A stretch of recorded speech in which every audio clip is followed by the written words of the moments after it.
Hello guys, कैसे हैं आप सब। मैं आप सबका वेलकम करता हूं YouTube channel of KT classes. आ जाइए फटाफट से। आज तो बड़ा इंपॉर्टेंट सा मामला होने वाला है। आज तो बस आग ही लगा देंगे। आ जाइए फटाफट से। आज क्या होने वाला है, देखो पार्ट 2 BHU का। BHU 2011 का पार्ट 1 ऑलरेडी मैंने डाल दिया है।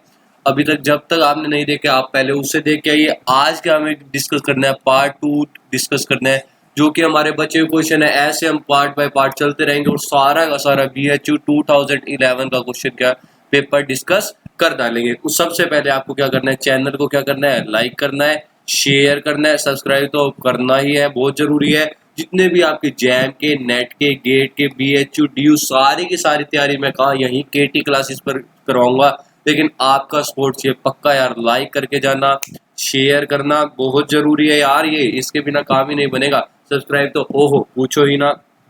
आ जाइए फटाफट से, चलिए स्टार्ट करते हैं। जो अगला क्वेश्चन था, ऑलरेडी हमने 21 क्वेश्चन डिस्कस कर लिए थे। आइए अगले क्वेश्चन पर चलते हैं। क्या कहना चाहता है जरा ध्यान से देखना एक एक बात को। द करेक्ट ऑर्डर, मैं थोड़ा इसको लाइट कर देता हूँ, जरा ध्यान से देख लेना। The correct order of the ease of the following leaving group. Leaving group की बात करी है जनाब। अगर लिविंग ग्रुप की आपने एक चीज लिविंग ग्रुप के बारे में ये पढ़ी होगी, आपने पक्का ही ये चीज लिविंग ग्रुप के बारे में पक्का ही पढ़ी होगी। लिविंग ग्रुप की स्टेबिलिटी के बारे में आपने ये चीज पक्का ही पढ़ी होगी। मैं आपको डिटेल में सारी कहानियां बताता हूँ, जरा ध्यान से समझना।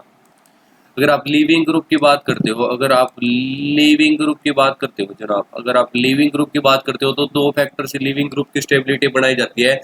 कोई भी ग्रुप किसी भी रिएक्शन में अगर लीव करके जाता है तो दो ही खेले होते हैं, या तो वो लिविंग ग्रुप स्टेबल हो सकता है, वहां पर रेजोनेंस हो रही हो, पक्का समझ लो आप। अरे जबरदस्त मामला बता रहा हूं मैं। या तो वहां पे क्या हो रही हो जनाब, रेजोनेंस हो रही हो निकलने के बाद, या फिर वहां पे क्या हो रही हो, डी ऑर्बिटल प्रेजेंट हो, या फिर वहां पे क्या हो, vacant D orbital orbital present हो, या फिर वहां पे क्या वैकेंट डी ऑर्बिटल प्रेजेंट हो। दो ही खेले हो सकते हैं।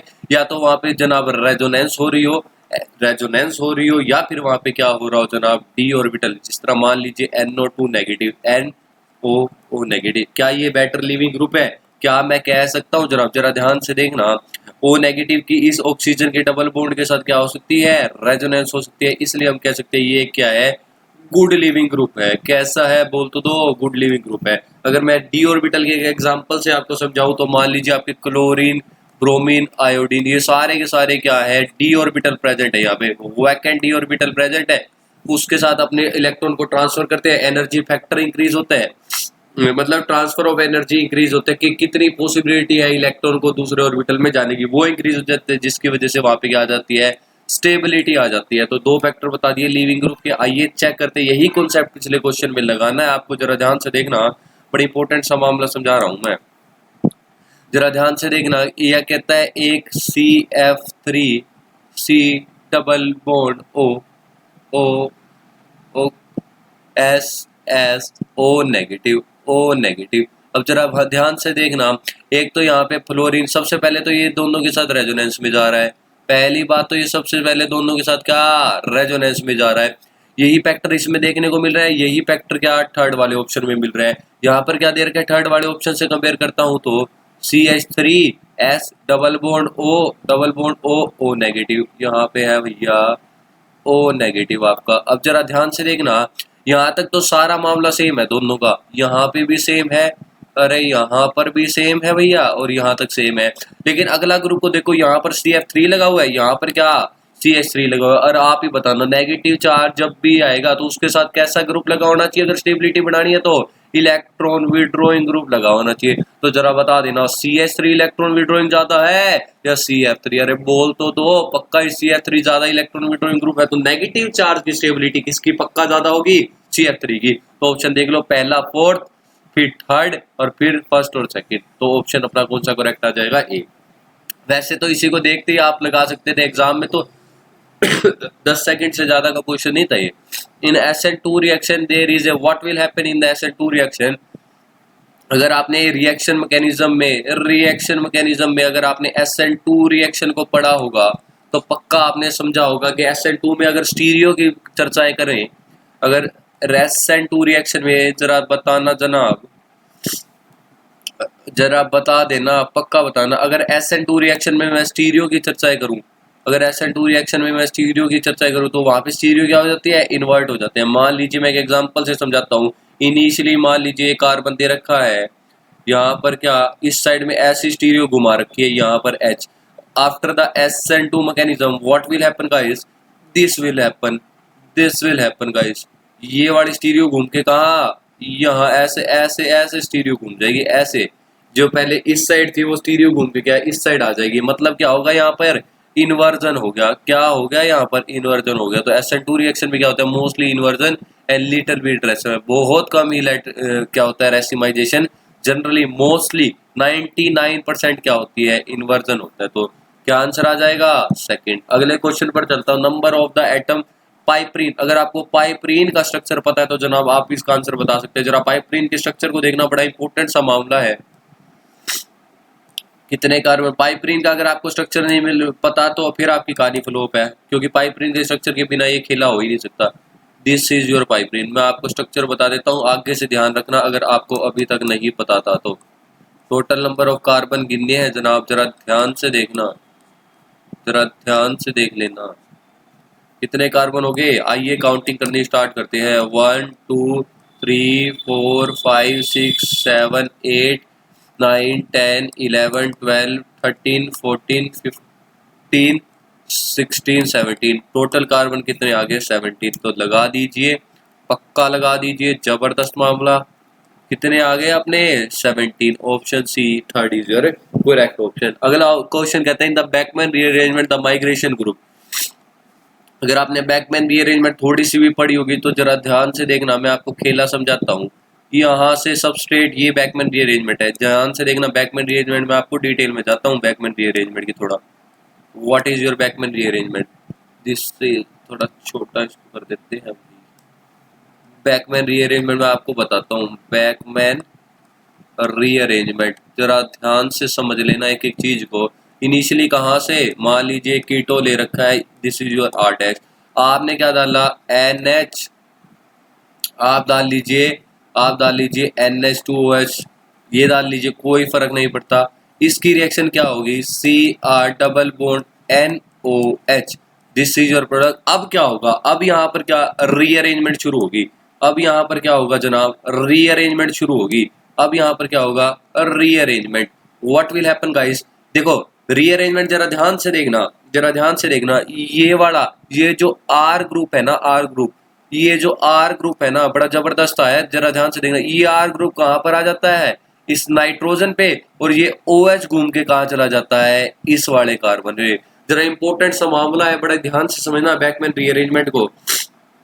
बहुत तगड़ी चीज बता रहा हूँ। ये जो आपका R है ना, जो OH के अपोजिट साइड में लगा, जस्ट अपोजिट साइड में लगा हुआ है, इसलिए तो इसको क्या कह दिया है, एंटी कहा है। अपोजिट साइड में जस्ट 180 डिग्री। R घूम के कहाँ चला गया, N पे, और OH घूम के कहाँ गया, इस C पे। बन क्या गया, जरा ध्यान से देखना, जरा ध्यान से देखना। R डैश, यहाँ पे क्या आ गया आपका अब R, और यहाँ पर क्या था OH। अब क्या मैं इसका टोटोमराइजेशन करवा सकता हूँ, बिल्कुल। इनोल फॉर्म किसमें, किट्टो में। ये लीजिए, ये लीजिए, this is your final product. क्या बन के तैयार हो गया हमारे पास, अमाइड। क्या बन के तैयार हो गया, अमाइड। तो बैकमैन रीअरेंजमेंट में क्या बनता है जनाब, अमाइड बनता है। बैकमैन रीअरेंजमेंट में क्या बनता है, अमाइड। जो क्वेश्चन था वो तो क्या पूछा था, एंटी एंटी एंटी। क्या पूछा था, it is always, it is always, क्या आंसर आना था, it is always to the hydroxyl group. बिल्कुल सही बात, second is your question. In the Baeyer Villiger oxidation rate, देखो बेयर-विल्गर ऑक्सीडेशन की अगर मैं बात करता हूं तो मान लीजिए ये आपका क्या होता है बेयर-विल्गर ऑक्सीडेशन में, जरा ध्यान से देखना है कि एक चीज को बता रहा हूं मैं। बेयर-विल्गर ऑक्सीडेशन की अगर मैं बात करूं, बेयर-विल्गर ऑक्सीडेशन की, कुछ नहीं है, बिल्कुल आसान सा खेला है। कीटो किस में चेंज हो जाता है, कोई भी कीटो है वो किस में चेंज हो जाता है, एस्टर में चेंज हो जाता है। अब होगा क्या, बीच में क्या डाला जाता है, MCPBA। MCPBA डाल लो, ये है क्या, एक MCPBA एक्चुअली में पर एसिड डाला जाता है। MCPBA एक पर एसिड है, मेटाक्लोरोपरबेंजोइक एसिड। अरे बोल तो दो, ये क्या है, एक पर एसिड है। अब इसमें पूछा है रेट किस पे डिपेंड करता है, इसका बेयर-विल्गर ऑक्सीडेशन का दो बातों पे डिपेंड करता है। ये सबस्ट्रेट कैसा लिया गया, जरा ध्यान से देखना। ये सबस्ट्रेट कैसा लिया गया है और इस पे डिपेंड किया जाएगा कि यहाँ पर रिएजेंट कैसा डाला गया है, पर एसिड कैसा डाला गया है। अगर सबस्ट्रेट की बात करता हूँ, अब आप जनाब पूछेंगे कि सबस्ट्रेट कैसा लेना चाहिए, तो जरा ध्यान से समझ लेना। सबस्ट्रेट ऐसा लेना चाहिए जो कि क्या हो, इलेक्ट्रॉन रिच हो, जो कि क्या हो, इलेक्ट्रॉन रिच हो। और रिएजेंट ऐसा लेना चाहिए जो कि क्या हो, इलेक्ट्रॉन डेफिशिएंट हो, इलेक्ट्रॉन डेफिशिएंट हो। यही पूछा है। रेट किस पे डिपेंड करता है, वो एस पे डिपेंड करता है कि जो कीटोनिक पार्ट है वो कैसा होना चाहिए, इलेक्ट्रॉन रिच होना चाहिए जनाब। और जो एमसीबी है या फिर कोई भी पर एसिड डाला हुआ है वो कैसा होना चाहिए, अरे बोल तो दो अब तो, वो कैसा होना चाहिए, इलेक्ट्रॉन डेफिशिएंट होना चाहिए। जरा ध्यान से देखना इस बात को, जरा ध्यान से देखना इस बात को। Electron donating group on the keto side और the electron withdrawing group in the peracid side. तो ऑप्शन 1 और 2 दोनों करेक्ट है। द रिएक्टिव इंटरमीडिएट फॉर्म्ड, जरा ध्यान से देखना, ऑफ द फ्लोइंग, कौन सी रिएक्शन है ये, अरे बोल तो दो यार, कौन सी रिएक्शन है, अरे यार कैसे से हो, मतलब देखो रे देखो, NH2। मैं आपको अगली कहानियों में बताता हूँ, देखो स्लाइड पे जरा ध्यान से देख लेना भाई, तू तो देख ही ले, ये ले C डबल बॉन्ड NH2, अरे Br डाल दिया, ऐसा नहीं पढ़ा था क्या होफमैन में, अरे होफमैन में जैसे ये बनने लगता है तुरंत से रीअरेंजमेंट हो जाता है। बोल तो दो यार, होफमैन, होफमैन में क्या बनती है, होफमैन क्या है, नाइट्रीन रे, अरे भूल तो मुझे नहीं गया, इंटरमीडिएट नाइट्रीन में क्या बनेगा, नाइट्रीन, क्या बनेगा, नाइट्रीन। Option 2 is your correct option, बोल तो दो। आइए अगले क्वेश्चन पर चलते हैं। अगर किसी को फिर भी डाउट आता है ना यार, पूछ लिया करो। अगर फिर भी कमेंट बॉक्स में कई बार कोई चीज यहाँ ना समझ में आए तो कमेंट बॉक्स में पूछ लिया करो भाई, कमेंट बॉक्स में पक्का पूछ लिया करो। अगर कोई भी चीज यहाँ समझ में नहीं आती तो कमेंट बॉक्स आपके हाथ में है, पूछ लिया करो। ये लीजिए अगले क्वेश्चन पर चलते हैं। Which is not a ambient ligand. अगर मैं बात करूं एम्बिडेंट की, अगर आपको एम्बिडेंट की बात करें तो क्या होनी चाहिए, मान लीजिए एम्बिडेंट कैसा होता है, देखो मैं एक एग्जांपल से समझाता हूँ। अगर ए भी है, बी भी क्या डोनेट करने की पावर रखे और ए भी क्या डोनेट करने की पावर रखे, बोथ हैव इक्वल चांस है कि वो डोनेट कर सकती है। अब देखो किसमें, सी एन में एन से भी कर सकता है, सी से भी कर सकता है, एच सी एन में यहाँ से भी हो सकती है, यहाँ से भी हो सकती है, एनओ में भी हो सकती है, एन अगर मैं स्ट्रक्चर बताऊँ ओ नेगेटिव, ऑक्सीजन से भी, नाइट्रोजन से। एक ही है जो नहीं कर सकता ऐसा, वो कौन सा है, डीएमएसओ। डीएमएसओ की इतनी औकात नहीं कि वो एमिटेंट की तरह बिहेव कर सके। What is the increasing order of stability of following carbocation, जरा ध्यान से देखो कार्बोकेटाइन कैसा सा है, बोल तो दो यार। देखो सबसे पहले तो आधे लोग तो ट्रोपोलियम आयन में ही मरेंगे, आधे लोग तो ट्रोपोलियम आयन में ही मरेंगे। कैसा होता है ये देख लो रे, अरे देख लो, अरे देखो, देखो रे देखो, ये रहा तुम्हारा ट्रोपोलियम आयन। एक ये दिया हुआ है, एक आपको क्या दी हुई है, यहाँ पर ऐसा स्ट्रक्चर दिया हुआ है, दो फिनाइल लगा रखी है, एक केस में ऐसा दिया हुआ है और एक केस आपको मैं देख लेता हूँ कैसा दिया हुआ है। अरे बोलो यार, CH3 पॉजिटिव। अब आप ही बताना, सबसे पहले चेक करते थे एरोमेटिसिटी का, अगर मैं ट्रेंड लिखवा दूं आपको, सबसे पहले मीजोमेरिक चेक करना है, उसके बाद एरोमेटिसिटी को देख लेना। अगर कार्बोकेटाइन की स्टेबिलिटी चेक करनी है then go for what, resonance को देख लीजिए, उसके बाद जबरदस्त आप हाइपर कॉन्जुगेशन को देख लीजिए, उसके बाद आप इंडक्टिव को देख लीजिए। अगर इसको स्टेप वाइज लगा दिया तो आपकी लाइफ क्या जिंगा लाला हो जाएगी। अब जरा ध्यान से देखना, जरा ध्यान से देखना, 2 4 2 6 प्लेनर साइक्लिक कैसा, अरे बोलो यार एरोमेटिक। और इन दोनों में से कौन ज्यादा रेजोनेंस दिखाएगा, पक्का फिनोइल वाला दिखा रहा होगा रे। सबसे पहले देखो ट्रोपोलियम आयन, जबरदस्त बात, पहले पे आएगा 1 ऑर्डर, उसके बाद कैसा 3rd, उसके बाद 2nd, उसके बाद 4th। ऐसा कोई ऑर्डर है क्या, 1 3rd 1 3rd 2nd 4th, सही, 2nd is your correct option. What type of rearrangement, अगर आप बात करोगे सर रीअरेंजमेंट की, पहली बात तो रीअरेंजमेंट जरा ध्यान से देखना, बैकमैन में करवा चुका हूं अभी, बैकमैन में करवा चुका हूं। कैसी थी बैकमैन, अरे बोल तो दो, डबल बॉन्ड सी के ऊपर डबल बॉन्ड NOH आ जाता था। सिगमेट में कैसा लिया जाता है, RH N3 को लिया जाता है, कोई लेना देना नहीं यहाँ पर। कर्टियस में भी किसको लिया जाता है, NaN3 को लिया जाता है, कोई भी लेना देना नहीं। तो लेना किससे है, लोजेन से। यहाँ पर ये कौन सी है, लोजेन, nitrene formation. What is the nucleophile, order of nucleophile, जरा ध्यान से देखना, ऑर्डर ऑफ न्यूक्लियोफाइल। देखो सबसे पहले जब भी आपने न्यूक्लियोफाइल की बात करी होगी, सबसे पहले खेला SN2 में, SN2 में न्यूक्लियोफाइल का सबसे पहले खेला किसका, C6H5S नेगेटिव। ओहो, सल्फर डी ऑर्बिटल कैसे बोलूं? ए, एक ही ऑप्शन है ए वाला। सबसे पहले आइए, कितना आसान सा मामला था। Select the order of Lewis acid. अगर आप लुईस एसिड की बात करोगे तो सबसे पहले लुईस एसिड देखो जरा, AlCl3 सबसे आगे, उसके बाद कौन आता है? अरे बोलो तो सही, लुईस एसिड का ऑर्डर FeCl3, उसके बाद BF3, then go for ZnCl2। अगली बात करूं, one of the modern method for the study of free radical. Free radical के पहले ESR, अगर आप प्रीवियस जमाने की बात करोगे, तो ESR का यूज किया जाता था, लेकिन आजकल के जमाने में कौन सा यूज किया जाता है? CIDNP। आजकल के जमाने में CIDNP for a reaction between the alkyl halide. अच्छा जी, OH increase in the solvent. अरे सोलवेंट बढ़ा दिया, सोलवेंट को जैसे ही देखता हूँ, अरे बोल तो दो, क्वेश्चन में ही आंसर है। सोलवेंट को जैसे ही बढ़ा दिया, polarity SN1 increasing the rate of SN1 भैया। Ethyl acetoacetate is prepare from ethyl acetate. जरा ध्यान से एक चीज को देखना, आपको कहानियां भी समझ में आ जाएगी। देखना, ये देख लो, ये लो रे, ये लो COCH3, ये आपका इथाइल एसिटेट है, ये आपका भैया इथाइल एसिटेट है। और इथाइल एसिटोएसिटेट कौन सा है? ये आपका क्या है? इथाइल एसिटोएसिटेट।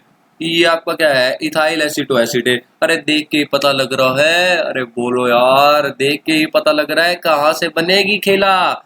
इसको एक बार इसकी एल्डोल छपा तो दो, एक बार इसकी एल्डोल करवा तो दो भैया, आपको यही प्रोडक्ट इसके साथ दो, आप ये ले लेना, पक्का समझ लीजिए। अरे ऐसे बच्चों वाले क्वेश्चन भी करवाने पड़ेंगे क्या? इन दोनों के बाद आप एल्डोल करवा देना और आपको क्या, ये प्रोडक्ट आपको बनते हुए तैयार हो जाएगा। जरा बात करते हैं, इसका आंसर क्या था? इथाइल एसिटेट कौन सी रिएक्शन जाएगा? एल्डोल से। कौन सी रिएक्शन से जाएगा? एल्डोल से जाएगा। अगले क्वेश्चन की, conversion of acetophenone to acetaldehyde. Acetophenone to acetaldehyde कौन सा क्वेश्चन है ये?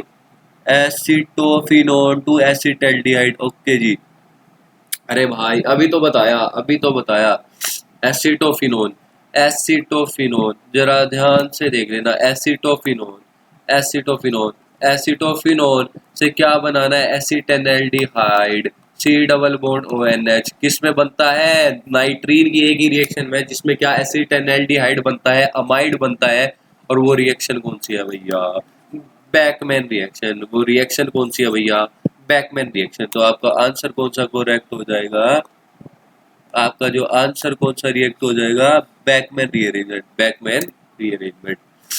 अगली बात करते हैं, अगली स्लाइड पे चलते हैं। Which of the flowing DIN will have the smallest CFSC is greater than the pairing energy.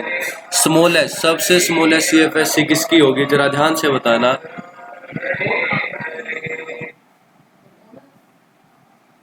एक 2 मिनट सिर्फ वेट करना, 2 मिनट सिर्फ वेट करना guys, 2 minute, just 2 minute wait करना। देखो, विच ऑफ द फॉलोइंग सबसे कम किसकी होगी? D10 की। अगर आप इलेक्ट्रॉनिक कॉन्फ़िगरेशन पढ़ने होगे, सबसे कम किसकी होती है जनाब?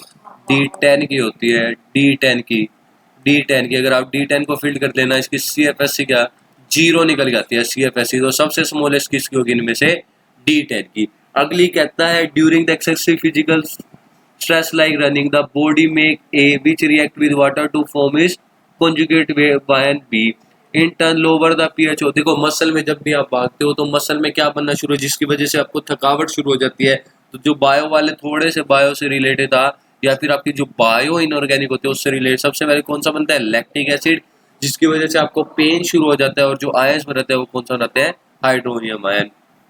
ऑप्शन सेकंड करेक्ट हो जाएगा। Which one of the following are closed pack CCP। कौन बनाते हैं CCP की? अगर आपने बात करी होगी तो वहां पे अरेंजमेंट कैसे होता है? या तो AB टाइप का हो सकता है, ABC टाइप का हो सकता है। ए रिपीटेड नहीं आएगा, A आ जाए, B आ जाए, ये नहीं हो सकता। तो आप देख लीजिए, AB हो सकता है, ABC हो सकता है, ABC हो सकता है। तो आपका ऑप्शन कौन सा है? BCD is your correct option. Last question पे वो करता हूँ, आउट ऑफ फ्लोइंग नेपच्यूनियम, प्लोनियम, अमरेंशियम +2। देखो, आप अमरेंशियम की अगर F ब्लॉक का एलिमेंट है, एक्टिनोइड का है, अगर आप इसकी इलेक्ट्रॉनिक कॉन्फ़िगरेशन देखोगे, अगर आप इसकी इलेक्ट्रॉनिक कॉन्फ़िगरेशन देखोगे तो कुछ ऐसी सी आपको दिखाई देगी भैया। अगर आप इसकी इलेक्ट्रॉनिक कॉन्फ़िगरेशन देखोगे, मैं 5F और आपको क्या S बना के दिखा रहा हूँ, 7S बना के दिखा रहा हूँ। 4F में कितने होते हैं, 7 इलेक्ट्रॉन होते हैं और S में 2 इलेक्ट्रॉन, D यहाँ पे भरा है, D में एक भी इलेक्ट्रॉन नहीं होते। अब +2 ऑक्सीडेशन कोर्स दिखाएगा, देखो +7 में कौन है, +7 में कितना ज्यादा स्टेबल है भैया, ये +7 सबसे हाफ फील्ड बहुत ही ज्यादा स्टेबल। तो लॉस कितने का कर सकता है, ओनली 2 लैख, सबसे मोस्ट प्रोबेबली 2 लॉस करके हायर स्टेबिलिटी को गेन कर रखा है, वो कौन सा है, अमरेंशियम। तो गाइस आज का ये लास्ट क्वेश्चन था। आई होप आपको कहानियां समझ आएगी। फिर भी आपको कोई दिक्कत आती है तो आप क्या कमेंट बॉक्स में, अगर आपको फिर भी कोई दिक्कत आती है, अगर आपको फिर भी कोई डाउट आता है तो आप कमेंट बॉक्स में टाइप कर देना। कमेंट बॉक्स आपके हाथ में है, मैं पक्का आपका आंसर दूंगा। पहले भी जिनके डाउट आए थे मैंने उनके आंसर दिए हैं, अभी भी मैं देता रहूंगा आंसर, क्योंकि मुझे आपके डाउट सारे सोल्व करने हैं, इसलिए यहीं पे लाया हूँ। कमेंट बॉक्स आपके हाथ में है। सबसे पहले लाइक करना, शेयर करना और सब्सक्राइब करना मत भूलिएगा गाइस, क्योंकि सब्सक्राइब आपके सपोर्ट की मुझे बहुत ज़्यादा ज़रूरत है। सब्सक्राइब पक्का जाना। धन्यवाद, मिलते हैं आपसे अगली क्लास में।